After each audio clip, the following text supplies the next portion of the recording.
Under the veil of a dying sun, the land burned in gold and ash.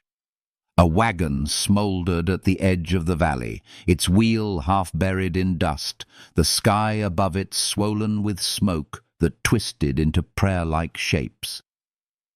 The girl did not pray. Her hands were raw from running, her lips cracked from wind and silence. Behind her, the echo of gunfire had faded, replaced by the slow, rhythmic beat of drums.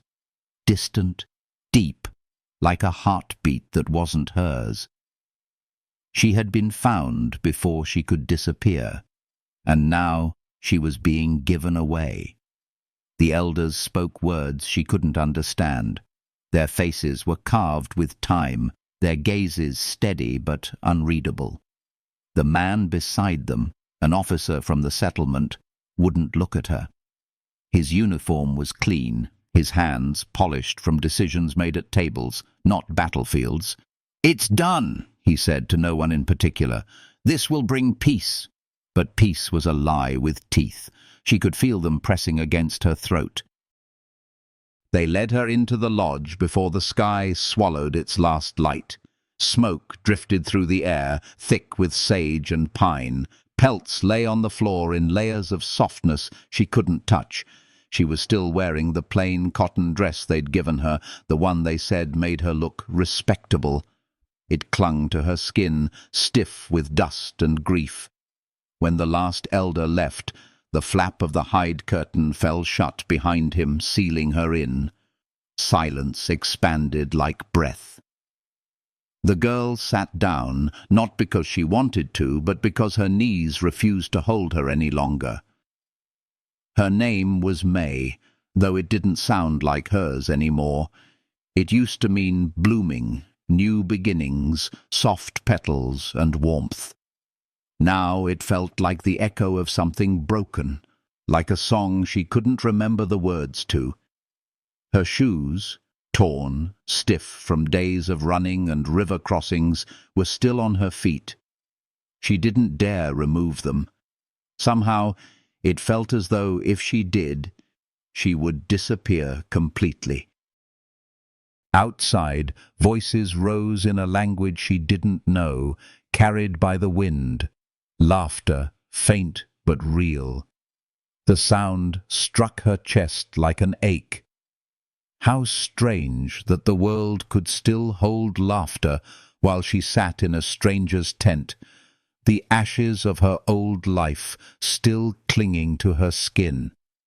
She folded her hands in her lap, tried to breathe through the tightness in her ribs. Her throat tasted of iron and unshed tears. She had been traded like a barrel of grain, a gift to buy silence, a peace offering between men who never bled for it. Then the curtain moved. He stepped in quietly, his shadow falling long across the firelight. She froze, unable to lift her eyes, afraid of what his face might reveal.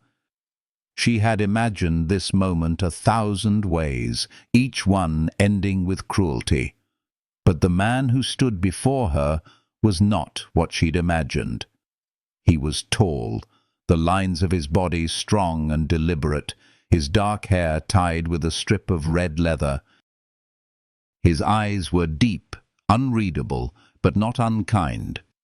They carried a stillness that silenced the air around him. May's breath caught. Her heart stumbled once, then again. She opened her mouth, but no words came. Finally, a whisper. "I know I'm not what you wanted." Her voice trembled. "I know I'm not beautiful." He said nothing. He didn't come closer right away. He stood there, letting the space between them breathe. Then, slowly, as if he feared breaking something sacred, he walked forward. Her hands tightened in her lap. He stopped before her, close enough that she could see the faint scar across his knuckles. And then, without a word, he knelt. Her breath vanished. The world seemed to tilt. He reached for her shoes, fingers brushing the dust-caked leather. The knots were hardened from days of wear, and when he began to untie them, the sound of loosening laces filled the room, soft as rain. She couldn't move, couldn't speak, couldn't understand why a man would kneel for her. When he slid the shoe off, her foot trembled in the firelight, raw and blistered. He didn't flinch. He reached for a bowl nearby, dipped a cloth into the water, and began to wash the dirt from her skin with a gentleness she'd never known. His touch wasn't ownership, it was reverence. The silence between them grew warm, heavy with something unspeakable. No one had ever washed her feet before. No one had ever made her feel worthy of being touched gently. The tears came then, quiet, unstoppable. They didn't make a sound as they fell, only left shining tracks down her dust-streaked cheeks. He didn't look up, didn't demand gratitude. When he was done, he laid the cloth aside, rose, and turned to feed the fire. The light flickered higher, chasing away the shadows. For a long moment, she stared at the print of her wet foot on the floor. It looked like proof that she was still human. That night, she didn't sleep. The warrior lay a few feet away, not touching her, not even facing her, but she could hear his breathing, steady, calm, as if to tell her that the world was still turning, that life hadn't ended with the fire that destroyed her home. The rhythm of his breath soothed something in her chest she hadn't realized was bleeding. When morning came, she expected orders, commands, demands. But the warrior left quietly, his movements smooth, deliberate. He didn't glance back. He simply stepped out, letting the curtain fall gently behind him. For the first time in days, May felt the weight of choice pressing on her chest. She sat there for hours, watching the sunlight creep across the woven mats. Her fingers traced the soft fur beneath her, the only warmth she allowed herself. She didn't know if she was supposed to follow him or stay. She didn't know if she was a wife, a prisoner, or a shadow of both. All she knew was that his hands had been kind. When the flap opened again, it wasn't him. A girl entered, Apache, young, her hair braided neatly down her back, her eyes soft and full of quiet curiosity. She didn't speak English, but her gestures were gentle. She held out folded clothes made of soft deerskin. May hesitated. "Do I have to wear this?" she whispered, voice hoarse. The girl said nothing, only smiled faintly and left. For a long while, May stared at the garment. It smelled faintly of smoke and sage, like the lodge itself. Changing into it felt like stepping into a new skin, one she wasn't sure she deserved, but she did it anyway. The fabric whispered against her bruised knees, warm and light. When the warrior returned that afternoon, he carried a wooden bowl. Steam rose from it, curling into the air with the scent of herbs and roasted beans. He set it down between them and gestured for her to eat. His gaze was calm, but there was depth there, like a river running beneath the ice. She picked up a spoon, hands trembling. Every bite felt like swallowing stones and hope at once. Finally she spoke, her voice almost breaking. "You don't want me here, do you?" Silence.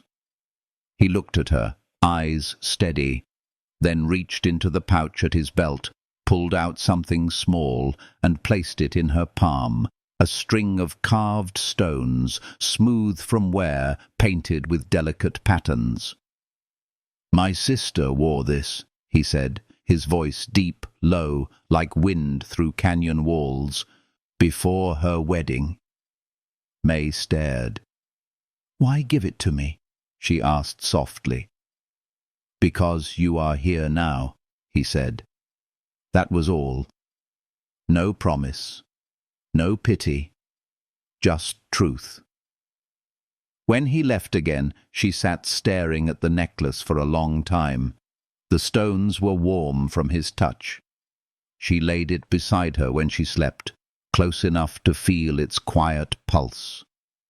That night, for the first time since she had been taken, she dreamed, not of fire or screams, but of water, cool and clear, washing the dust from her skin. The following morning, when she stepped outside, the air smelled of pine and new light. Children ran between the huts, laughter echoing like wind chimes. No one looked at her with hatred. They didn't stare at all. It was as if she had become invisible, and somehow that was better than being a curiosity. She began to watch him from afar, how he worked with the others, how the people looked to him with respect. He never raised his voice, never hurried. There was strength in his silence, a quiet certainty that drew her in. And slowly, against her will, she began to feel something shift inside her, a small warmth beneath the rubble of fear. Days bled into nights, each one softer than the last. Sometimes he would bring her food or a piece of carved wood shaped like a bird or a fish, small tokens she didn't understand. Sometimes he said nothing at all, but the silence between them grew comfortable, like shared breath instead of empty space. One evening, the sun sank behind the ridges, painting the world in gold and shadow. May sat by the fire, her hair tangled, her eyes heavy with thoughts. The warrior, Nantan, she had learned his name from the others, sat across from her, carving something from a piece of bark. She didn't ask what it was. She only watched the way his hands moved, steady and sure. When he finally spoke, it was her name. "May." She blinked. "You know my name?" He nodded. "Yes." The sound of it in his voice, low, deliberate, felt like a blessing. That night, she lay awake long after he'd fallen asleep, listening to the rhythm of his breathing, steady and safe. Her eyes traced the outline of his shadow against the dim light of the dying fire. For the first time, the darkness didn't feel like a prison. It felt like shelter. Outside, the drums began again, slow, steady, like the echo of a heartbeat waiting to be understood. And as the firelight flickered over her skin, May realized something she couldn't name yet. Healing didn't always begin with words. Sometimes it began with silence, with the quiet act of someone kneeling to untie your shoes and seeing you, truly seeing you, without asking for anything in return. Somewhere deep inside, a fragile warmth bloomed, a seed of belonging, and though she couldn't say it aloud yet, she knew this was not the end of her story. It was only the first breath of it. If this story touched something gentle in your heart, let it linger. Breathe with it. Let it remind you that kindness, even whispered through silence, can change everything. And when it does, share that warmth. Leave a thought, a feeling, a comment below. Let the world know that you too believe in the kind of love that heals without words. Subscribe, stay close, and let the next chapter find you, the way dawn finds the quietest heart. Morning came soft and slow, like a hand brushing against the edges of a bad dream. The light filtered through the hide walls in threads of gold, trembling with every whisper of wind. May stirred beneath her blanket, eyes heavy with that strange in-between feeling. Not fear anymore, not safety yet. something delicate that didn't have a name. The memory of last night clung to her skin, the warmth of the water, the quiet reverence of his hands, the way the silence had spoken more truth than any language she knew. She sat up, the pelts soft beneath her, and realized the lodge was empty. Nantan was gone. Only the faint imprint where he'd lain remained, a hollow warmth still rising from the firs. The air smelled of cedar and smoke. Her shoes, the same ones he had untied, rested near the door, cleaned, the leather softened with oil. For a long time she simply stared at them, the small act carrying the weight of something almost sacred. No one had ever cared for the things that carried her pain. Outside, the world was awakening. A low hum of voices drifted through the air, mixed with the laughter of children, the sharp ring of metal against stone. She stepped outside, hesitantly, wrapping a blanket around her shoulders. The sun had not yet reached its strength, and the earth still held the cool breath of dawn. Around her, the village stirred with motion, women tending fires, men tightening saddle ropes, smoke rising in lazy blue spirals. For the first time, she saw life here as something gentle, not wild or cruel as she had been told. The little girl with the braid from the day before spotted her and smiled shyly before darting away. May's heart ached at the innocence of it. She wondered if she had ever been that unafraid. She spent the morning sitting near the fire, watching. She watched the way they moved, wordless coordination, each gesture part of a rhythm older than she could imagine. They didn't waste words, they didn't fill the air with noise. Every action was purpose, every silence full. It made her think of the chaos she came from, the shouting, the constant bargaining, the way peace was always traded like cattle. When Nantan returned near midday, his shadow stretched long before him. He carried something wrapped in hide, his expression unreadable but calm. The village shifted slightly at his passing, people greeting him with small nods. She noticed how they looked to him, not in fear, not in worship, but in respect. It struck her that strength could be quiet, that power didn't always need to roar. He stopped in front of her and knelt again, unwrapping the hide.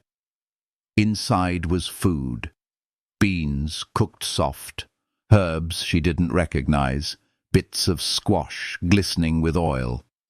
The scent made her stomach twist with hunger. He placed it between them and gestured for her to eat. She hesitated, waiting for some signal, some permission beyond the small nod he gave.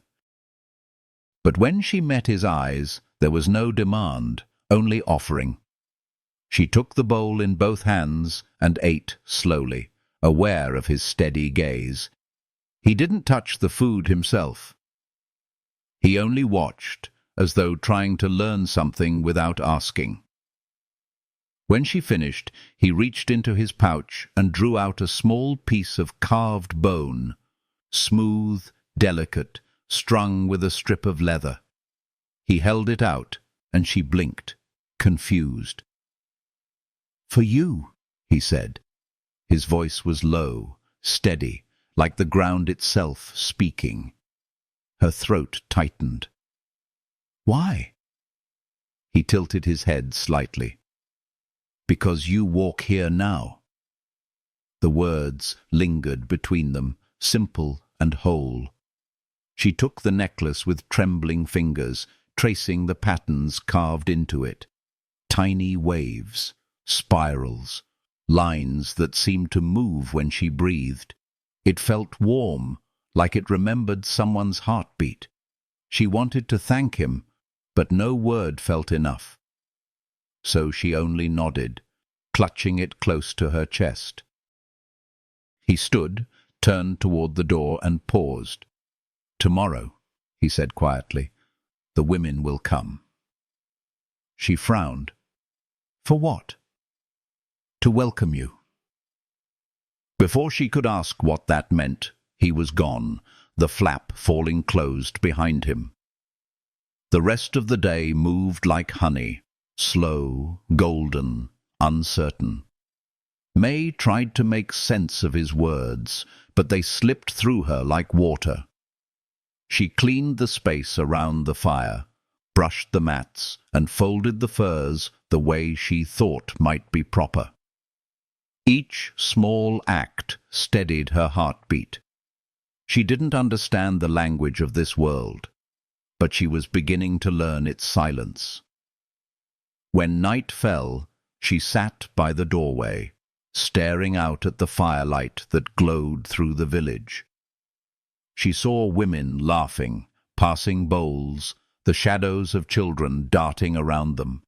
The music of life played all around her, and for the first time she wanted to step into it. Sleep found her late, gentle and deep. She dreamed of rivers, of hands washing away dust, of water reflecting stars. When she woke, dawn had returned, and so had her trembling courage. By the time the first voice called from outside, she was ready. 3 women stood beyond the curtain, faces calm, eyes kind. One carried a shallow bowl of water mixed with herbs. Another held fabric, dyed red and stitched with care. The eldest motioned for her to follow. May hesitated only a second before stepping out barefoot onto the earth. They led her to the riverbank, the morning mist still clinging to the ground. The air smelled of life, pine, soil, smoke, and something sweet. Without speaking, they surrounded her, a circle of soft colors and quiet strength. The eldest woman dipped her fingers in the bowl and motioned for May to do the same. She washed her face, feeling the cool water slide over her cheeks like forgiveness.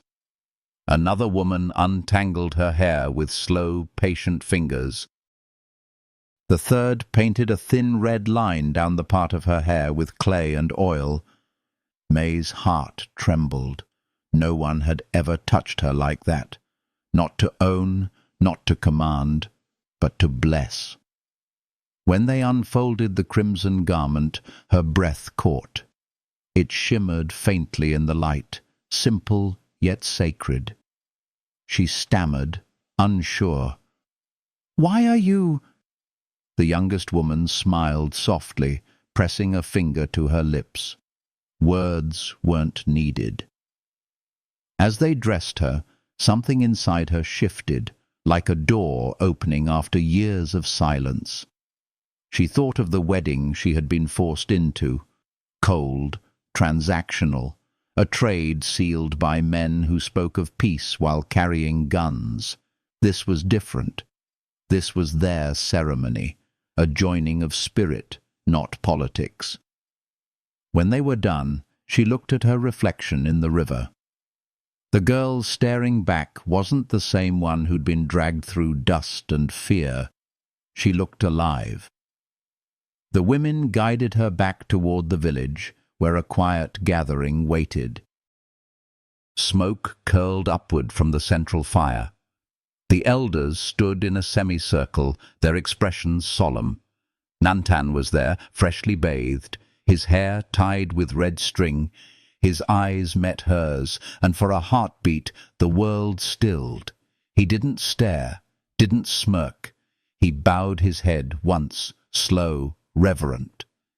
The oldest elder stepped forward, speaking words she couldn't understand, rhythm like the beating of a heart.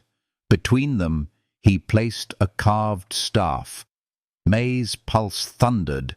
She didn't need translation to understand. Step across, and you are both part of this now. Her feet moved before her fear could stop them. Bare toes met earth, trembling but sure. She crossed the line. Nantan reached out, took her hands, not tightly, not as possession, but as grounding. His touch was steady, his palms warm. For the first time, she didn't feel small beneath him. She felt equal, seen. When the elder finished speaking, the murmurs around them rose like a breeze through leaves. Approval, acceptance, belonging. Nantan released her hands, but didn't move away. His eyes softened, and she could almost feel the word he didn't say. Welcome. That night, when the fire burned low, she sat on the edge of the bed again. But she didn't cry. The shadows no longer felt like bars. They felt like arms. He approached quietly, as always, and knelt once more. She didn't flinch this time. When he untied the straps of her new shoes, his touch was familiar, gentle, healing. The tears that came now were different. Not sorrow, but release. Outside, the wind carried the faint sound of drums, low and full, echoing through the valley. Their rhythm matched her heartbeat. 2 lives, 2 worlds, beginning to move in the same time. May lay down that night wrapped in warmth, not fear. Her last thought before sleep was simple, luminous. Perhaps she hadn't been given away. Perhaps she had been found. And somewhere in the quiet, as the fire dimmed to glowing coals, she felt his presence near her, not close enough to touch, but close enough to remind her that healing wasn't loud. It was patient. It was built in silence, one act of kindness at a time. Tomorrow, she would wake in this same place, but something inside her would be different again.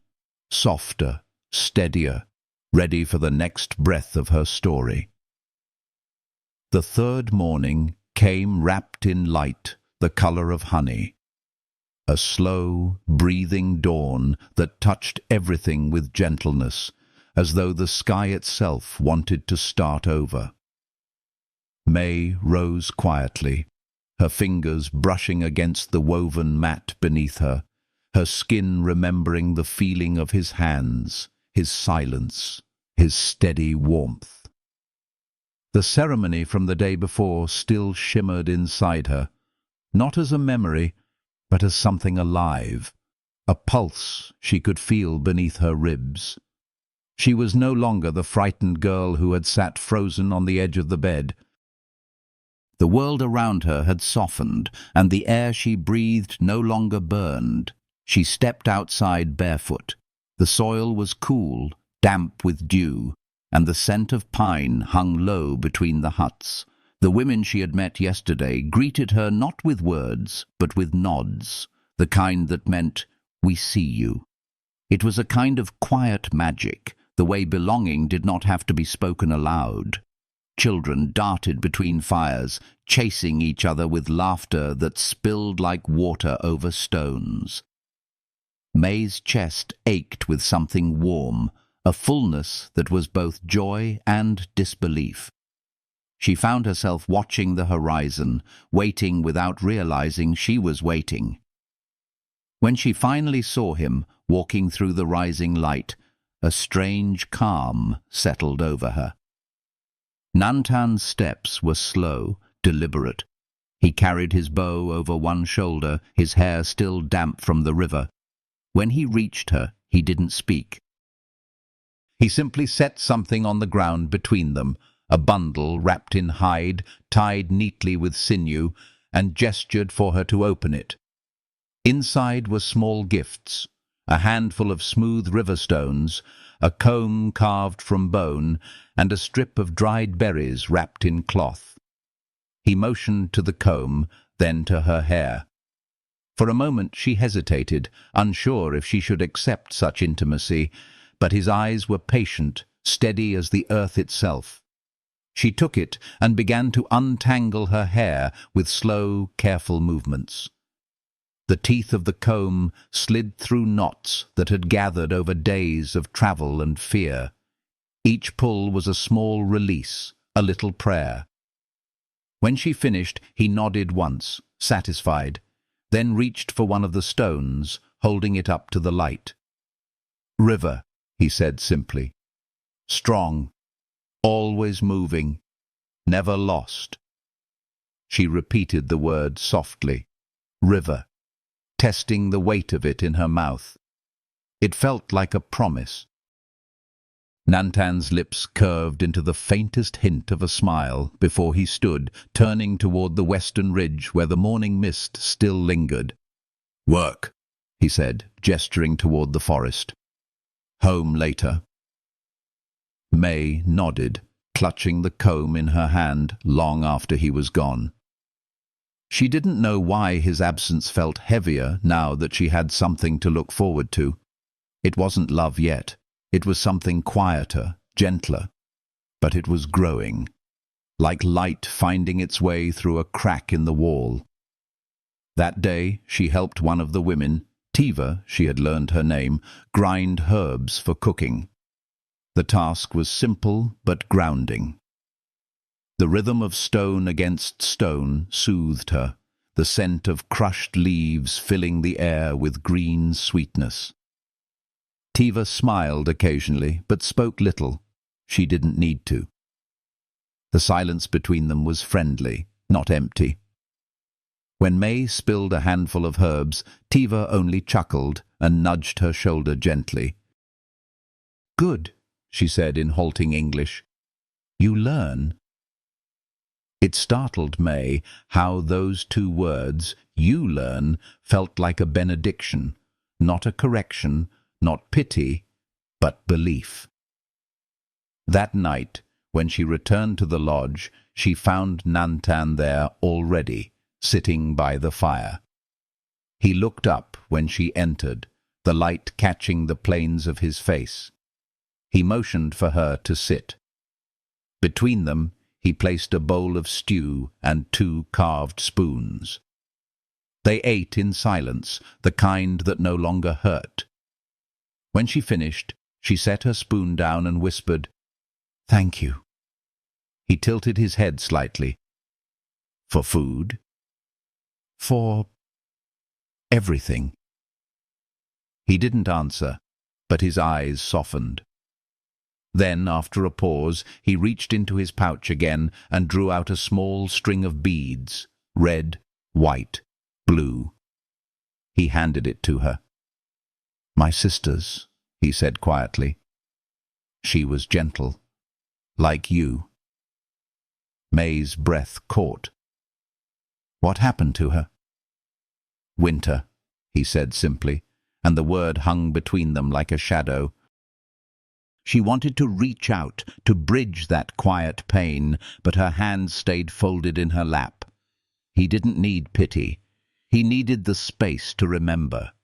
So she gave him silence, but one filled with respect. After a while, he said, "She liked to carve stories on stones. Each one means something." He pointed to the one nearest her palm, a small spiral. "This means journey." She traced it with her thumb, the ridges smooth and ancient. "What does this one mean?" she asked, touching a tiny line that curved like a wave. "Heart," he said. "Open." Her throat tightened.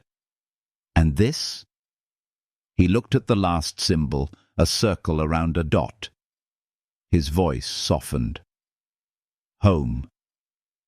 That night, when the fire dimmed to amber, May held the string of beads in her hands long after he'd fallen asleep.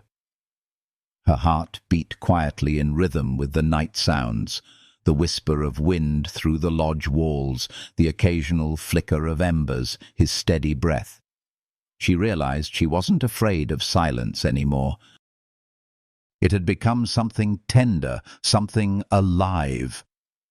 The next day, while fetching water from the river, she caught sight of her reflection and almost didn't recognize herself. Her hair, once tangled and brittle, now fell in soft waves over her shoulders.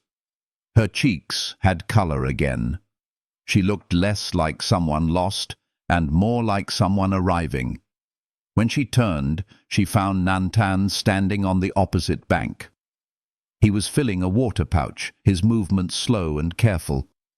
She froze, not wanting to disturb him, but he looked up and their eyes met across the shimmering water. For a moment, the world disappeared. The sound of the river, the wind, even her own heartbeat. He lifted a hand in quiet acknowledgement before walking upstream. She watched him go, her chest tight with something she didn't dare name.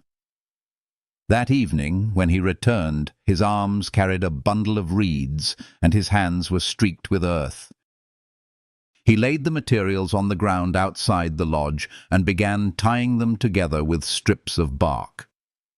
May watched from the doorway until curiosity pulled her closer. "What are you building?" she asked softly. He didn't look up. "Home," he said again. "New roof. For spring." She knelt beside him, the hem of her dress brushing the dirt. "Can I help?" He glanced at her, as if weighing the question, then handed her a strip of bark. "Tie here," he said, pointing to the end of one beam. She followed his movements carefully, her fingers fumbling at first, then finding their rhythm with his. They worked in silence, side by side, their breaths sinking to the rhythm of effort. When the frame took shape, it looked fragile but steady, like trust. As the sun sank low, painting the sky with streaks of rose and amber, they stepped back to look at what they'd built. He nodded once, satisfied. "Good," he murmured. "Tomorrow. More." May smiled faintly, brushing dust from her palms. "Tomorrow," she echoed. Later that night, when the stars rose over the valley, she sat beside the fire with the women, listening to them sing. The melodies flowed like water, ancient, healing, without beginning or end. She didn't know the words, but her heart understood. When one of the children placed a small drum in her lap, she hesitated, then struck it gently. The sound blended into theirs, imperfect but whole. Laughter rippled through the circle, and May felt something lift inside her. When she returned to the lodge, Nantan was already asleep, his face softened by dreams. She lay beside him, not touching, but close enough to feel the warmth of his body. She whispered into the darkness, more to herself than to him, "Thank you for seeing me." Outside, the wind sighed through the trees, and somewhere in the distance a coyote called. She closed her eyes and smiled. The ache that had lived in her chest for so long was loosening, like a knot finally coming undone. Tomorrow she would wake and go to the circle of women. She would sit among them and learn. She would laugh again, and when she looked at him across the fire, she would not see a stranger. She would see the beginning of home. And in the quiet of the night, as sleep folded around her like a blanket, she felt the first steady beat of something that had been waiting for her all along, not just love, but peace, slow and healing, like the earth itself breathing her name. The morning rose silver and quiet, carrying the breath of river mist and the hush of something waiting to begin. May woke before the fire, before even the first bird dared to call. The air was cold enough to sting her cheeks, yet she didn't shiver. Her body had learned the rhythm of this place, the slow awakening, the careful patience, the way the land itself seemed to breathe in time with those who belonged to it. She sat up, wrapped the blanket tighter around her shoulders, and listened to the heartbeat of dawn. Yes, it was strange how even silence could feel alive. When she stepped outside, frost covered the grass. tiny jewels glimmering in the pale light. Smoke curled from nearby lodges, the scent of burning wood mingling with the sweetness of dried herbs. She watched the women move like water, pouring warmth into clay pots, combing children's hair, weaving fibers into strands of strength. There was harmony in everything they did, a dance that asked for no audience. She still felt like an intruder sometimes, a pale note in a song that had been sung for centuries. Yet each day, the distance between her and the music grew smaller. It wasn't understanding that bridged it. It was presence. Just being here, breathing, learning, letting the air soften her edges. Nantan had left before dawn again, riding north with 2 hunters. He didn't say where or when he would return, but she had stopped asking. He always came back. That was enough. By midday, the girl with the twin braids, Leia, appeared at the doorway with a basket of fabric and a smile as bright as sunlight through smoke. "Come," she said, the single word clear and kind. May followed. They walked to the edge of the village, where a large tree arched its arms over the riverbank. Beneath it sat the circle of women, Nasha, Tiva, Leia, and others whose names May had only begun to learn. They were threading beads, shaping clay, laughing in low, melodic tones. The moment she approached, the conversation quieted, but not in rejection. It was a silence that made room for her. Nasha lifted her head, her eyes calm and knowing. "Sit," she said simply, patting the space beside her. May lowered herself onto the earth, her knees brushing the soft grass. She folded her hands in her lap, unsure what to do. Tiva passed her a spindle wrapped in loose fibers. "Spin," she said, smiling faintly. May hesitated, then began turning the spindle slowly between her palms. It wobbled at first, uneven and awkward, but the women didn't laugh. Nasha watched quietly, her gaze full of patience. The fibers twisted, tangled, then began to form a thread, thin, imperfect, but whole. "Good," Tiva murmured. "It listens to your hands." May blinked, surprised by the gentleness of the compliment. Her throat tightened. "I used to sew," she whispered, "for my father. Before." Nasha's hand rested lightly on her wrist. "Then your fingers remember. They only need time." The warmth of that touch sank deep, like sunlight through cold soil. Hours slipped by unnoticed. The laughter of children floated through the air, mingling with the rustle of the river. The women sang as they worked, low, steady melodies that sounded like the land breathing. May didn't know the words, but she hummed softly, following the rhythm.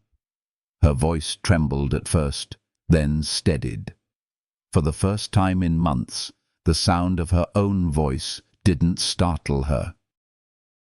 When a baby began to cry nearby, Leia passed him to May without hesitation. The child's small body was warm, his scent sweet like milk and ash. May froze, unsure what to do, but the baby nestled against her chest, sighing as though she'd been holding him all his life.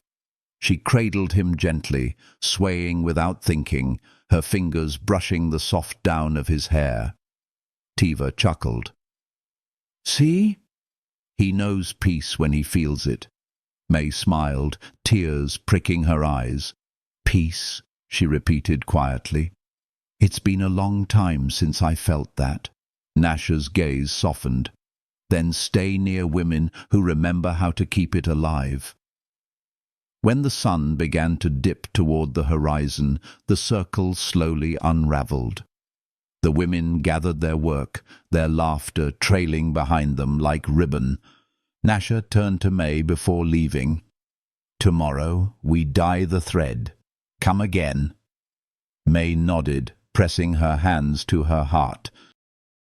"I will." As she walked back through the village, she felt lighter, as though the air itself had shifted inside her. The fabric she had spun was tucked beneath her arm, still smelling faintly of smoke and sage. For the first time, she didn't think of herself as someone taken. She thought of herself as someone becoming. When she reached the lodge, Nantan hadn't returned yet. She knelt beside the fire and fed it carefully, arranging the logs the way she'd seen him do. The flames caught slowly, the warmth spreading through the small space.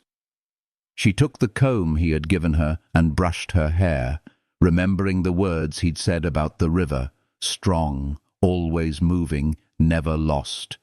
She thought of him somewhere out there beneath the same sky, and her chest filled with a quiet ache that wasn't sorrow anymore. It was connection. By the time he returned, the moon was high.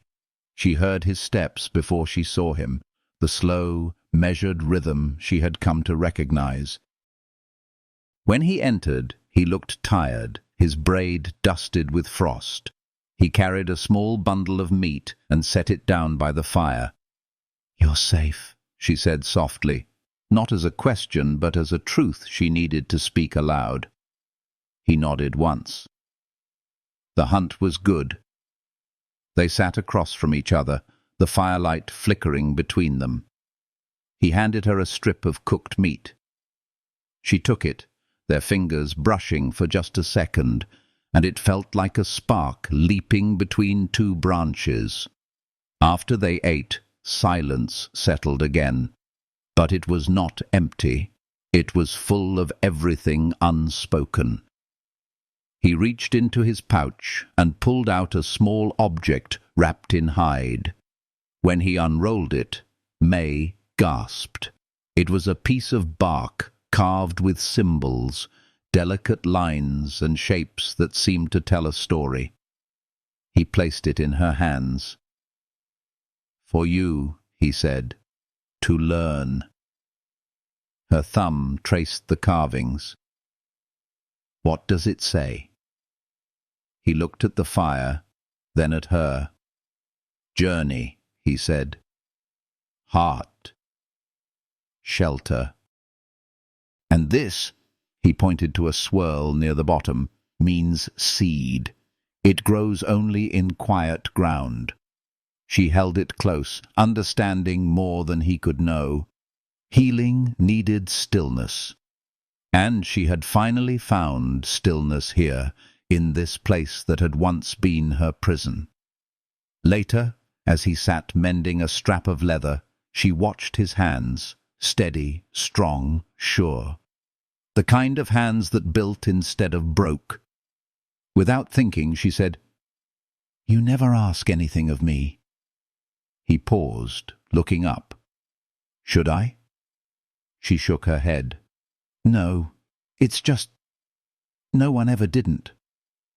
He studied her for a moment, then said simply, "You are free here, even if you choose to leave."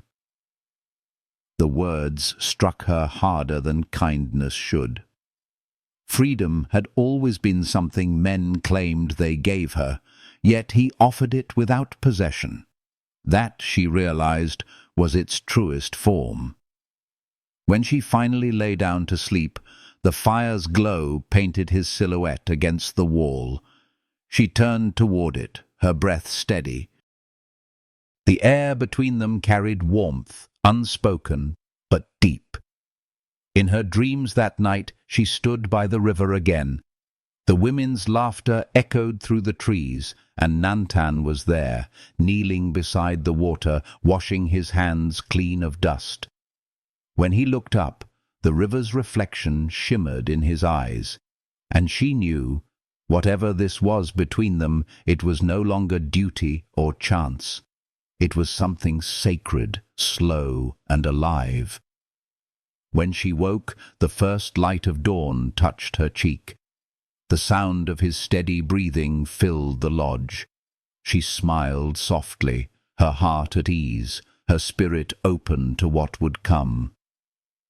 Beyond the curtain, the world waited, new, unbroken, full of quiet promise.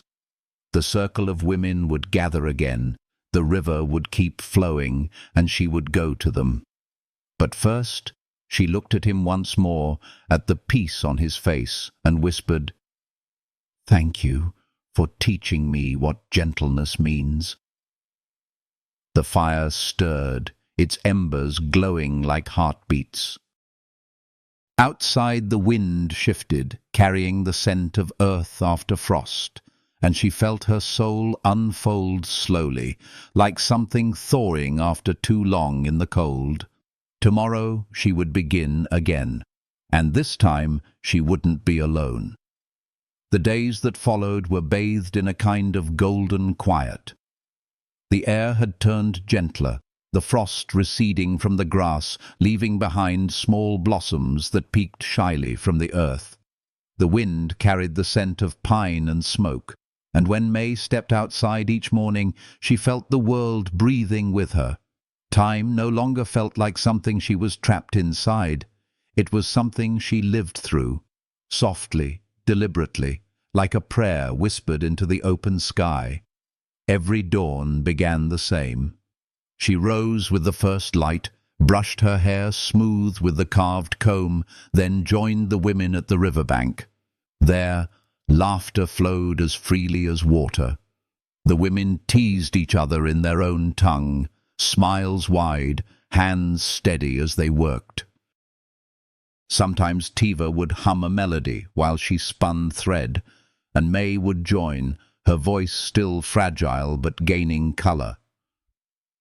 It was strange how healing could hide in such small things, the brush of hands over fabric, the sound of rhythm in shared breath, the way people worked side by side without needing to speak.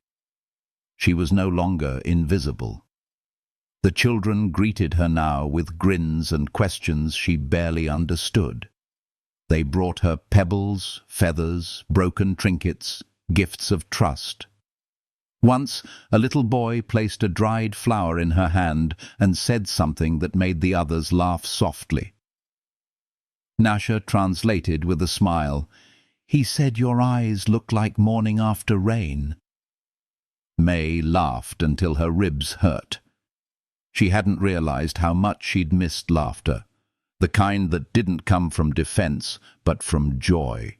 That afternoon, as the sun sank behind the ridge, she returned to the lodge with the fabric she had dyed that day, a deep russet shade that glowed when light touched it. Nantan was there, sitting cross-legged by the fire, his hands busy shaping a strip of leather. When she entered, he looked up, and the faintest smile touched his face. It wasn't the wide smile of a man performing. It was smaller, warmer, the kind that came only when it was real. "You came back early," she said softly, placing the fabric down. "Work done," he replied simply. "You learned well?" She nodded, unable to stop the quiet pride that rose in her chest. "They let me dye my own thread." "Good." He examined her hands, stained red from clay, rough at the fingertips. "You make your place." His gaze lingered a moment longer than before, as if seeing not just what she had done, but what she was becoming. She didn't look away this time. When he turned back to his work, she watched the movement of his hands, the patience in every motion, the strength softened by care. It reminded her of the first night, the way those same hands had untied her shoes without asking for anything in return. That image lived inside her now, not as pain, but as warmth. It was the seed of something she dared to water each day, quietly, tenderly. Later that night, after the fire had burned low, May lay awake, listening to the rhythm of rain on the roof. The drops fell slow and heavy, like footsteps across the earth. Nantan sat near the entrance, carving by firelight. His shadow moved against the wall, steady and sure. Without thinking, she said his name. Nantan. He looked up. The light caught his eyes, dark, steady, unshaken. "Thank you," she whispered. "For what?" "For letting me belong here, for not asking me to be something else." He was silent for a moment, then said quietly, "You found your own place. I only gave space for it." His words sank deep, like roots into soft soil. The kind of truth that didn't need explanation. She smiled faintly and closed her eyes, the sound of the rain folding around them like a song meant only for two. The next morning he was gone again, leaving a bundle near the fire. Inside were dried fruits, a strip of venison, and a small bone carving shaped like a bird mid-flight. It was smooth and delicate, its wings curved as though it had caught the wind. She held it to her heart and felt something lift inside her, something that had long been buried beneath loss. In the days that followed, the rhythm of life carried her forward like a gentle current. She began to move through the village not as an outsider, but as a thread woven into its fabric. She gathered wood with the women, sang with the children, and shared food by the fire each evening. And yet, beneath all the simple peace, something deeper stirred in her chest, a quiet ache that came whenever she thought of him. One evening, while helping Nasha prepare herbs, May asked, "Do men here ever speak of love?" The old woman chuckled softly, her fingers steady as she tied a bundle of leaves. "Love is not always spoken," she said. "It is carried." "Carried?" May repeated, tasting the word. "Yes," Nasha said. "Like water in the hands. You don't hold it by gripping tighter. You hold it by not letting it slip away." May turned that thought over in her heart for a long time. That night, she sat outside alone, watching the stars bloom across the dark. The firelight from nearby lodges flickered like tiny worlds of their own. Somewhere in the distance, a drumbeat echoed, a slow, steady rhythm that matched the pulse in her chest. She thought of Nantan's words, of his quiet strength, of the way he listened more with his heart than his tongue. When she finally saw him walking back through the darkness, leading his horse by the reins, her breath caught. His hair was loose this time, the strands falling over his shoulders, damp with sweat and mist. He looked weary, but when his eyes found her, they softened immediately. "You waited," he said, almost in disbelief. She rose from the log. "You always come back." He smiled, and it was small but real. "Yes." They stood there for a moment, neither speaking, just letting the silence settle around them. Then he reached into his saddlebag and drew out a small bundle wrapped in cloth. "Here," he said, placing it in her hands. She opened it slowly, her breath trembling when she saw what lay inside. A pair of soft leather shoes, simple but beautifully made, the stitching precise, the toes adorned with tiny beads that shimmered like starlight. "You made these?" she whispered. He nodded. "My sister's pattern for you." Her throat closed. "Why?" He hesitated, then said, "Because your old ones carried pain. These should carry peace." The gentleness of it broke her. Tears welled and fell before she could stop them. He stepped forward instinctively, his thumb brushing one away, his hand lingering just long enough to make her heart tremble. "I don't know what to say," she whispered. "You already said it," he replied quietly, "by staying." The world around them hushed. Even the river seemed to listen. When he knelt to place the shoes on her feet, she didn't stop him. The leather fit perfectly, soft as breath, warm as sunlight.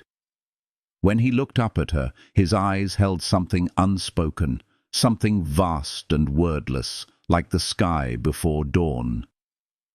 She reached out, her fingers finding the braid that hung loose against his shoulder, and for the first time she touched him, not with fear, but with trust. That night, when she lay beside him, their hands brushed once beneath the blanket. Neither of them moved away. The air between them pulsed with quiet life, the kind that didn't need fire to burn. May's dreams that night were full of rivers and wings, of footsteps beside hers, and the sound of someone whispering her name in the dark. When she woke, he was already gone again, but the shoes remained by the door, soft, waiting, patient, just like him. The village stirred to life outside, but she lingered for a moment, fingers tracing the beads on her shoes. For the first time, she understood what love felt like when it didn't demand to be named. It was this: the simple returning, the steady presence, the quiet giving. As she stepped outside into the early light, the wind carried the scent of rain and juniper. Somewhere, a child laughed. The day stretched open before her like a blank page waiting for color. And she thought, as her feet pressed into the soft earth, "He taught me that love doesn't have to save me, it only has to see me." The thought stayed with her all day. When evening came, she sat by the fire, turning the bird carving in her hands, listening to the hum of voices around her. The world felt both vast and close, like a song she finally knew the tune to. When the stars appeared again, she whispered a promise to the sky, not to hold too tightly, not to fear what came next, but to keep walking, one soft step at a time, toward whatever waited beyond the horizon. The fire crackled, a spark rising into the dark. She smiled, her heart steady, her spirit warm. Tomorrow would bring change. She could feel it in the air. But tonight she was enough, whole, seen, gently loved by a world that was finally teaching her how to breathe again.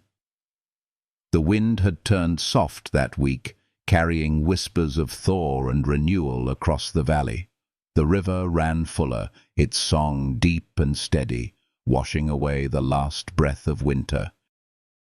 Every morning the sky unfolded in tender shades of gold, and every evening the light lingered just a little longer before sinking behind the ridges. It was as if the earth itself had decided to heal, and May felt her heart trying to follow. She woke before the dawn, the world still wrapped in hush. Beside her, the small fire had burned to gentle embers, its glow a heartbeat in the dark. Nantan was already gone, his side of the blanket cold, but his scent still woven into the air, smoke, leather, cedar, and something quieter, the kind of warmth that couldn't be named. She rose slowly, stretching, the deerskin dress brushing her ankles. Each movement felt unhurried, like life had finally stopped demanding she rush to survive. Outside, mist swirled over the village, turning everything soft around the edges. The women were already at work, their laughter curling into the cool air like a song. May wrapped a shawl over her shoulders and walked toward them, her new shoes pressing softly into the soil. She no longer feared their eyes on her. Now, when they looked, she felt included, woven into their pattern, no longer an outsider, no longer an offering to peace. Nasha stood near the fire pit, her hands grinding herbs into a wooden bowl. When she saw May, she nodded, wordless, but warm. "Today, you weave," she said after a pause, her English low and careful. "You ready?"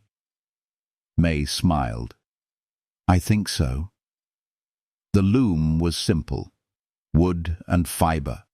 The strings pulled taut like lines of breath. The rhythm came slowly at first, her hands uncertain. But Tiva guided her fingers, showing how to pull, fold, tie, and move with the grain instead of against it. Thread by thread, colour by colour, the shape began to emerge. It was imperfect, but it was hers. "You see?" Tiva said softly, brushing dust from her palms. "It listens when your heart is quiet." May looked at the small pattern growing beneath her hands, a streak of crimson, a curve of gold. "It feels alive," she whispered. "It is," Nasha said from across the fire. "Everything that passes through love becomes alive again." The words struck deep, leaving her silent for a long moment. The hours drifted by in the hum of labour and laughter. Children ran past, chasing one another through the smoke. The rhythm of the loom, the smell of herbs, the low hum of song, it all blended into something ancient and whole. She didn't realize how much time had passed until the sun began to dip and shadows stretched long across the village. When the others packed their tools, Tiva touched her arm. "Tomorrow, you sit with us for the feast," she said, smiling. "You have earned your place." The word "earned" lingered in May's chest long after she'd returned to the lodge. She sat before the fire, her fingers tracing the pattern she had woven. It wasn't perfect, but it was a beginning, and beginnings no longer frightened her. Nantan came home just as the sky turned indigo. His face was tired, streaked with dust, but his eyes brightened when he saw her. He set down his bow and crouched beside the fire, feeding it with new wood. The glow danced over his features, catching in his hair and the soft curve of his mouth. "You worked?" he asked. She nodded. "I wove." "Show me." She handed him the fabric. He turned it over carefully, studying the colours as if reading a story written between the threads. "Strong," he said after a while. "Red for courage, gold for sun. You remember where you came from, but you make new." Her throat tightened. "I didn't think I could make anything beautiful again." He looked up then, and the quiet between them felt full. "You did," he said. They ate together, the silence between each bite soft and comfortable. When the meal was done, he took the small carving knife he always carried and began shaping something from a piece of wood. His hands moved with deliberate ease, each cut precise. She watched, wondering what it would become, but didn't ask. Sometimes the not knowing was sweeter. Finally, he placed it in her hand, a tiny figure of a bird, wings folded, perched on a branch. "This," he said, "is how you looked when you came here, wings closed, afraid to fly." She smiled sadly. "And now?" He reached out, brushed a strand of hair from her face. "Now you open." Her breath trembled, but she held his gaze. "I feel it too," she said softly, "like something in me is waking up again." "That is how healing begins," he said. "Not loud, just breathing." Outside, the wind rose, carrying the sound of river water against stone. The firelight flickered against their faces, painting them both in shades of gold and shadow. The next day, the village gathered for the spring feast. The air buzzed with quiet joy, smoke rising, drums beating slow, children laughing. May stood among them, wearing the dress she'd woven, her hair braided with red thread, her heart light and full. Nasha brought her to the center of the circle, where women placed bowls of maize, berries, and roasted rabbit. The music started, slow at first, then growing. Tiva took May's hand and pulled her into the dance. The rhythm was foreign, but not unreachable. Step, turn, sway, the earth moving beneath her feet, her pulse keeping time with the drum. At first she faltered, but then something inside her caught the beat, and she began to move with the others. Her laughter spilled free, unguarded. The wind caught her hair, lifted it like firelight. Around her, faces blurred into warmth. For the first time, she didn't feel like she was pretending to belong. She simply did. When she caught sight of Nantan standing near the edge of the crowd, her steps slowed. He watched her quietly, his expression unreadable but tender. When the dance ended, she walked toward him, breathless, her cheeks flushed with color. He offered her a wooden cup filled with water and waited as she drank. Then, softly, he said, "You move like the wind through leaves." She laughed. "Clumsy wind, maybe." "No," he said, shaking his head. "Real." The simplicity of his voice made her chest tighten. She looked up at him, her eyes searching his face. "You keep saying things that make me forget where I came from." He smiled faintly. "Then you are already home." The words lingered between them, as gentle as the fading drum beats. Later that night, when the fire had burned low and the villagers began to drift away, May sat beside him beneath the stars.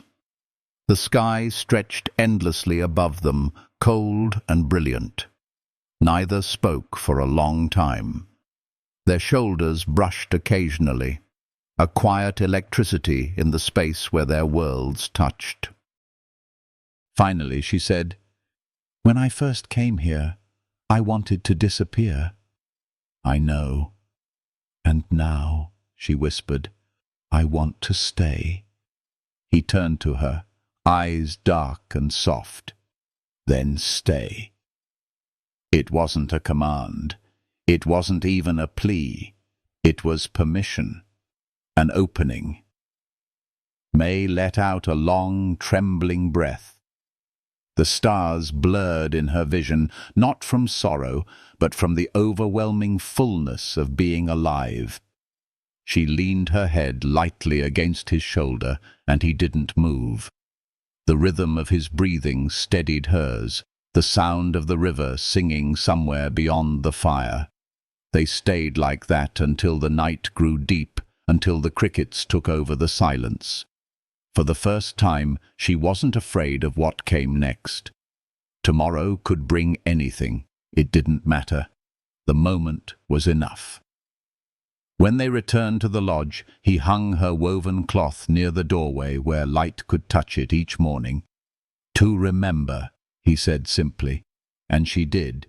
Each day after that carried its own kind of peace. And they built quietly together, roof beams, laughter, small rituals that turned strangers into something more. There were still days when she woke with old ghosts pressing against her chest, but they faded faster now. The sound of children playing outside, the warmth of his hand passing her a bowl, the steady rhythm of life, it all rewove her piece by piece. One evening, as she sat mending a blanket, Nantan spoke without looking up. "When the river rises, I will go west for trade. 3 days. Her heart stumbled. "Will you come back?" He glanced at her, a flicker of amusement in his eyes. "Always." She smiled, though her chest ached. "Then I'll wait." He nodded once, the quiet certainty of a man who meant what he said. When sleep came that night, she dreamed of rivers again. She rose, took her place by the door, and watched the light crawl across her woven cloth, red and gold, strong and living, like love, like forgiveness, like her. Tomorrow he would leave for the West, but she was no longer the girl who feared empty spaces. She had learned that love wasn't what filled them. It was what stayed in the silence when everything else fell away. And so she whispered into the wind, "Wherever you go, I will still be here, learning, breathing, waiting like the river for you to return." Outside, the earth answered with its calm rhythm, patient and eternal. Healing wasn't a place she'd found. It was a home she was building, one gentle heartbeat at a time. The days after his departure stretched like threads in sunlight, slow, golden, and fragile. Each morning, May rose to the rhythm of the village waking, to the murmur of fires being stoked and the soft thud of footsteps on packed earth. Without Nantan's steady presence, the lodge felt too still. The air carried his memory, the faint scent of cedar, the warmth that lingered on the furs where he had slept. Yet instead of loneliness, what filled her now was something gentler, a quiet patience that lived between longing and trust. She worked with the women every day, her hands busy, her heart calm. Nasha had said once that work was a kind of prayer, and May began to understand. She swept the ground, sewed the edges of woven mats, learned to grind herbs for dye. The rhythm of her days became its own soft healing, one that didn't erase the ache of absence, but wrapped it in purpose. At night, when the fires burned low and the songs quieted, she would sit by the lodge entrance, looking toward the northern ridge where he had vanished. Sometimes she thought she could hear the echo of hooves far in the distance, but it was only the wind moving through the trees. She would close her eyes, imagine his face, the weight of his words before leaving, always. It was enough to keep her heart steady. 3 days passed, then 4. The mornings began to taste of worry. A shadow settled in the air, not spoken, but felt. The hunters whispered of heavy clouds to the west, of raiders seen near the trail. The women said nothing, but their silence grew heavier with each dawn. May tried to swallow her fear, to believe that silence did not always mean loss. On the 5th night, the wind changed. It came colder, sharper, bending the trees like sorrow. The fires struggled to stay alive. May stood outside, her shawl pulled tight around her, staring into the darkness where the path disappeared. She whispered into it, her voice barely more than breath. "Come back." The word vanished into the night, swallowed by the storm. Then, hoofbeats, faint, uneven, approaching. Her pulse leapt. Figures appeared at the edge of the clearing. 2 horses, 1 rider slumped over his saddle. Her feet moved before her mind could follow. She ran, the earth cold beneath her soles. When she reached them, she saw the dark braid, the torn leather at his shoulder, the blood dried on his sleeve. Nantan. The name left her lips like a prayer breaking open. He lifted his head weakly, his eyes finding hers through the darkness. "I'm here," he murmured, voice rough. She reached up, helping him dismount, her hands trembling as his weight leaned against her. He was hurt but alive, his body heavy with exhaustion, his spirit still burning behind his eyes. The others came running, helping her guide him inside.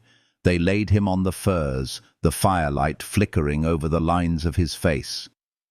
"What happened?" Tiva asked, her voice low. "Raiders," he said softly. "West Trail. They are gone now." Nasha brought a bowl of water, her hands steady. "You rest. She will stay." The others left one by one until only May remained. She knelt beside him, washing the blood from his arm with slow, careful strokes. He winced, but said nothing. His skin was hot beneath her touch, fevered from the ride. She wrung the cloth again and pressed it gently to his temple. The fire painted him in shades of gold and shadow, and for a long time she just looked at him. This man who had once been a stranger, now the axis of her quiet world. When his eyes opened, the strength in them startled her. "You waited," he whispered. "I told you I would." He smiled faintly, his breath catching. "I thought of you every step back. Then you found the way." His hand found hers, weak but sure, fingers curling around her wrist as though to remind himself she was real. She didn't speak. She only pressed his palm against her heart until his breathing steadied and the fire dimmed to embers. By dawn, his fever broke. He slept deeply, the lines of pain softening. May sat beside him the whole time, dozing only when the light began to warm the room. When he finally stirred, his gaze found her again. "I brought something," he murmured. She frowned, confused. "You should rest." "In my coat," he said. She reached into the leather folds and pulled out a small bundle wrapped in cloth. Inside were shoes, soft doe skin, hand-stitched, beaded with sunburst patterns. Her breath caught. "You made these?" He shook his head slightly. "My sister. I asked her before to make them for the woman who walks beside me." Her throat tightened, tears stinging her eyes. "Nantan, you didn't have to." He stopped her with a look, quiet but full. "Yes," he said, "I did."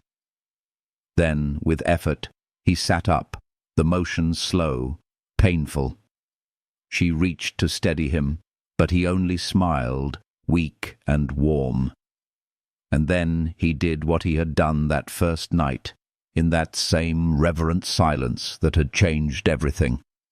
He knelt before her. Her breath trembled. He slipped off her old shoes, fingers brushing against her ankle. The air was cold, but his hands were warm, grounding. One by one he fitted the new shoes onto her feet. They were soft, perfect, a promise stitched into every seam. When he finished, he looked up at her, his eyes dark and unguarded. "Now you walk beside me," he said softly. Something inside her broke open, not in pain, but in light. "You could have died," she whispered. "I didn't," he said simply. "Because I promised to come back to you." Her tears came quietly, falling onto his hands. He didn't wipe them away. He let them fall as though they were something sacred.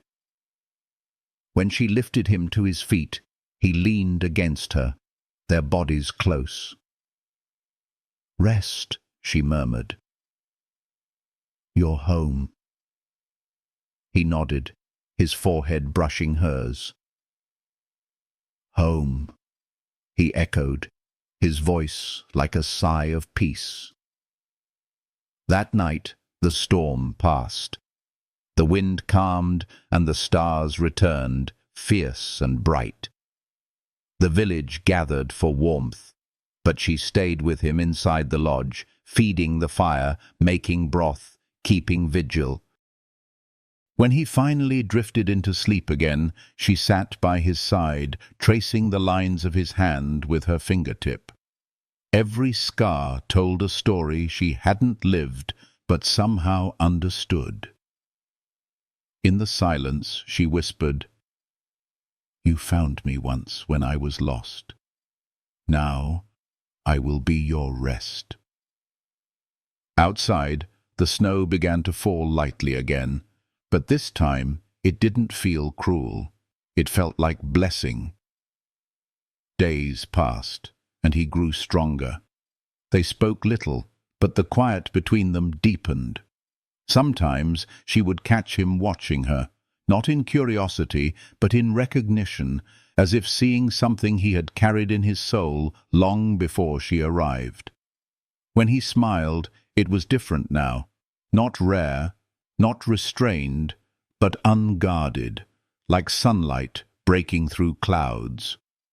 One afternoon, as they walked to the river, he took her hand. It wasn't a gesture of claim.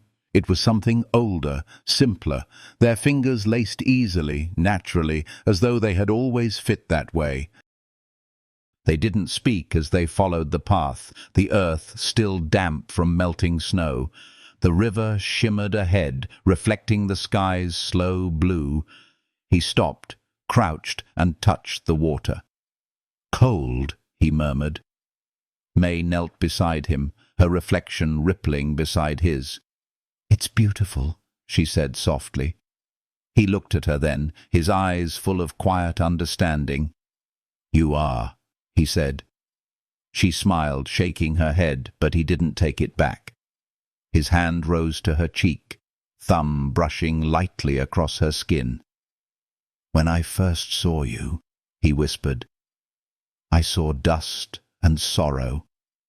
But now—" He exhaled, a breath half laugh, half prayer. "Now you are the river.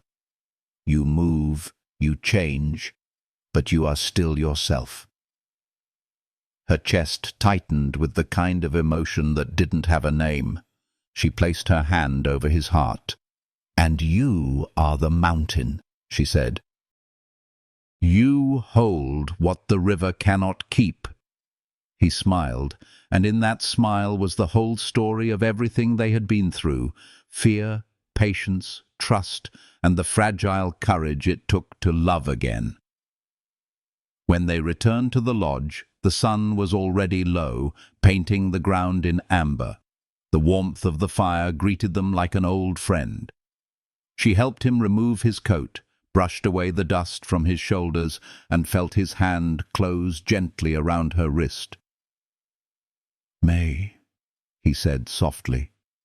She looked at him, and the world fell still.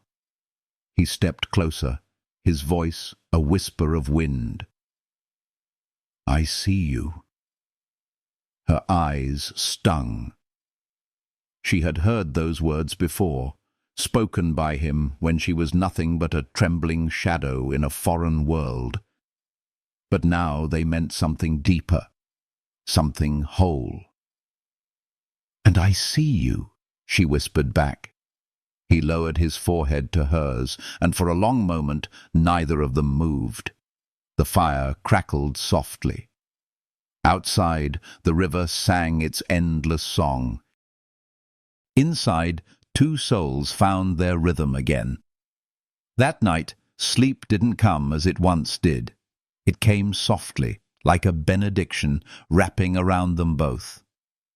He rested his hand lightly over hers, and their breaths fell into the same quiet pace. May woke before dawn, the air cool and blue. She turned toward him, watched the way the light touched his face, and felt a peace that no words could hold. There had been so much breaking, so much rebuilding, and yet here they were, whole, unspoken, breathing in the same light. She rose, slipped on her shoes, the ones he had given her, and stepped outside. The first light brushed the horizon, painting it in hues of rose and gold. Behind her, she heard him stir, the sound of his movement slow and steady. He joined her, standing quietly at her side.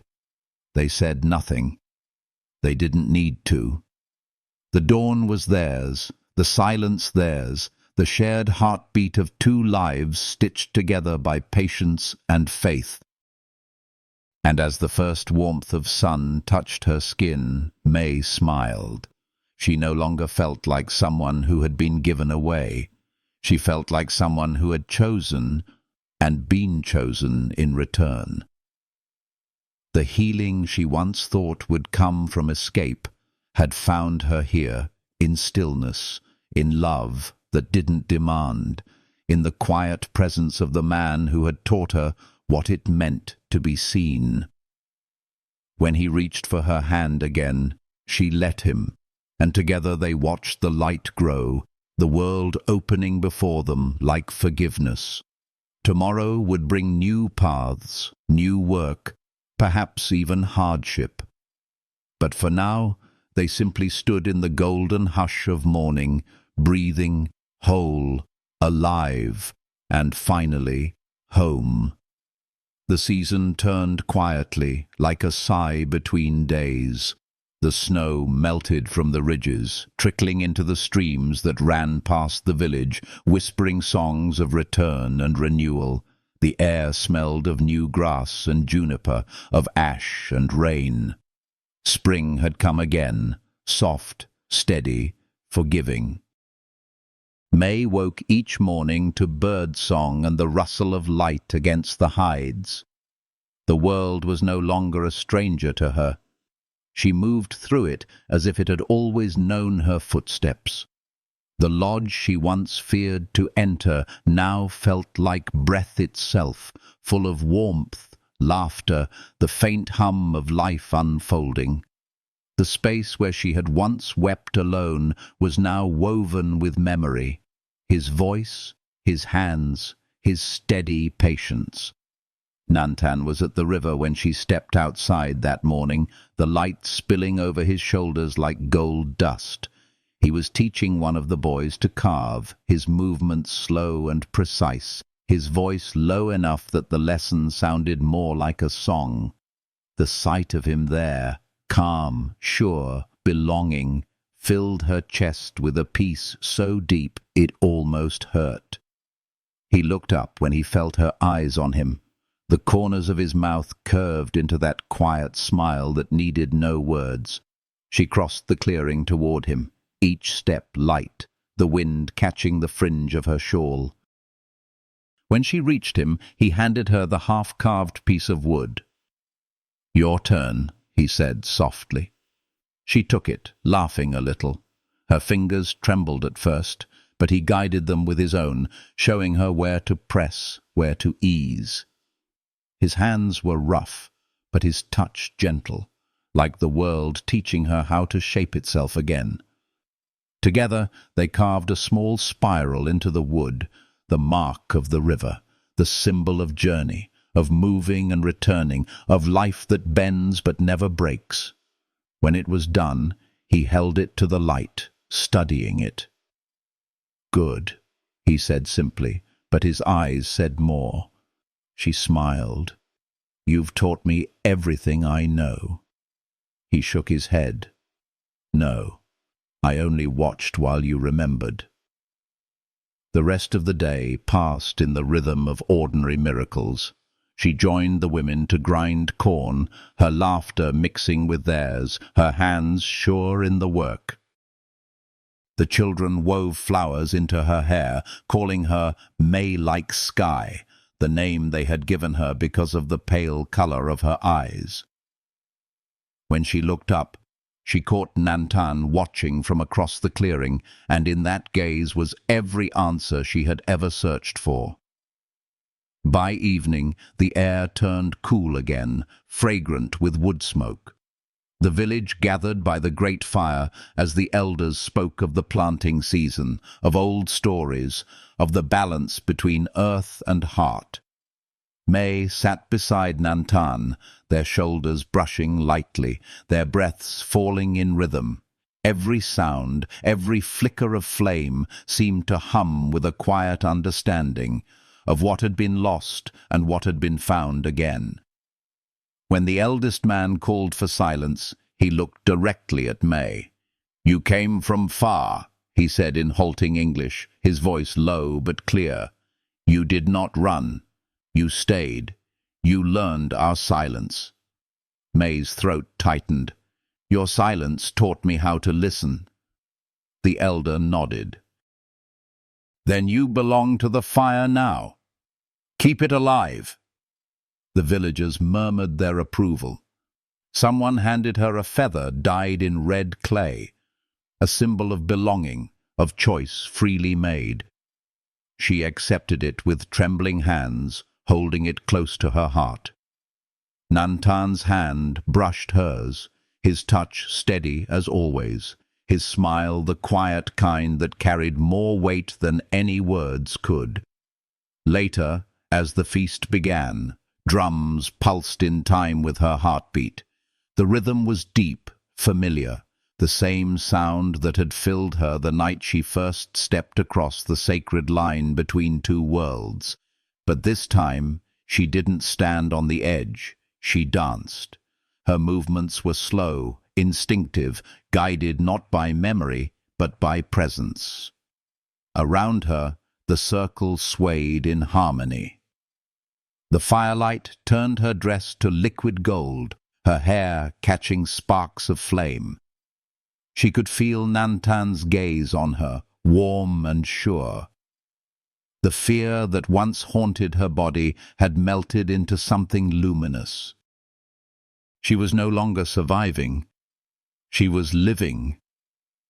When she finally stopped, breathless, she turned toward him.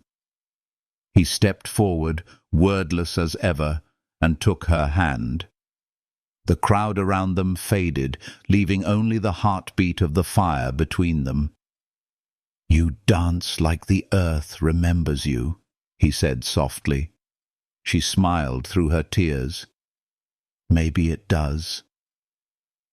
They stood together beneath the vast, unbroken sky, the wind weaving through their silence. Every touch, every look carried a quiet truth. Love didn't need to speak to be real. It was in the way they built, the way they waited, the way they breathed the same air without needing to fill it with words. Later, when the fire dimmed and the songs gave way to the hush of night, they returned to their lodge. Nantan set a basin of warm water by her feet. The gesture made her breath catch. It was the same one that had begun everything. He knelt again, just as he had that first night, but this time there was no fear, no distance. Only reverence. He dipped the cloth, wrung it out, and began to wash her feet. His hands moved slowly, gently, the water glimmering in the light. She watched him through the shimmer of tears, her heart wide open. "You don't have to," she whispered. "I do," he said quietly. "Not to cleanse, but to honor." Her hands trembled as she reached down, cupping his face. The years of pain she had carried seemed to dissolve with the warmth of his skin beneath her palms. "I see you," she whispered, voice breaking. He looked up at her, eyes shining. "And I see you." The world went still. Outside, the wind hushed through the grass. The fire whispered against the walls. The silence between them was not empty. It was full of everything they had endured, everything they had become. He rose slowly, and she stood with him, the air trembling between their breaths. His hands found her waist. Hers found his chest, feeling the quiet thrum beneath. They didn't need to say anything. The story was already written across their skin. When they kissed, it wasn't the desperate meeting of strangers. It was the slow recognition of souls that had already found each other in another lifetime. It was warmth meeting warmth, grief meeting grace, silence meeting understanding. The world seemed to tilt, then still, as if holding its breath for them. They stayed close until the fire died to embers, until the stars began to fade. When she lay beside him, her head resting where his heartbeat lived, she thought of all the miles she had walked to reach this kind of peace. The dust, the tears, the cold nights, all of it had led here, to this quiet wholeness, to the feeling of being both safe and seen. Outside, the first light began to rise, painting the world in colors too soft for language. She whispered, half dreaming, "We made it." He pressed a kiss to her forehead. "We did," he murmured, and in that moment she understood. Healing wasn't something that happened once.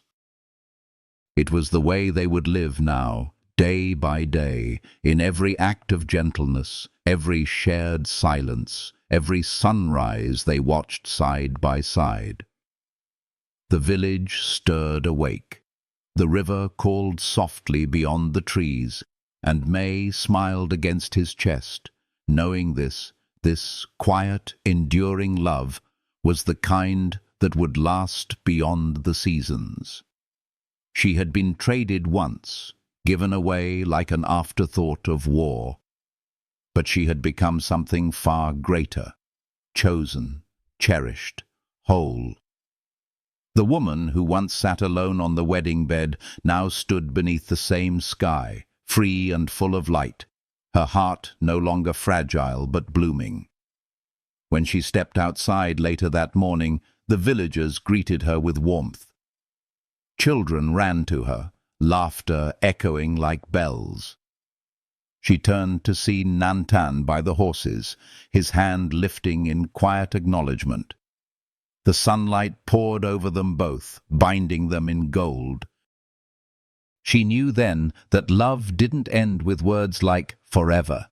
It lived in every ordinary moment, in every quiet act that said, "I see you still." She smiled at the sky, her voice barely above the wind.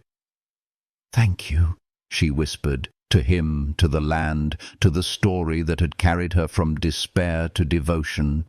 And as she walked back through the village, her new shoes brushing softly against the earth, she left a trail of peace behind her, one gentle step after another. If this story touched you, if it found the quiet place in your heart where healing begins, let it live a little longer. Leave a thought, a feeling, a word of your own below. Let me know what stayed with you, what still echoes after the last line fades. Like, share, or subscribe if you believe that love can be soft and still change the world. Because somewhere out there, another story like this is waiting to be told. And maybe it begins with you.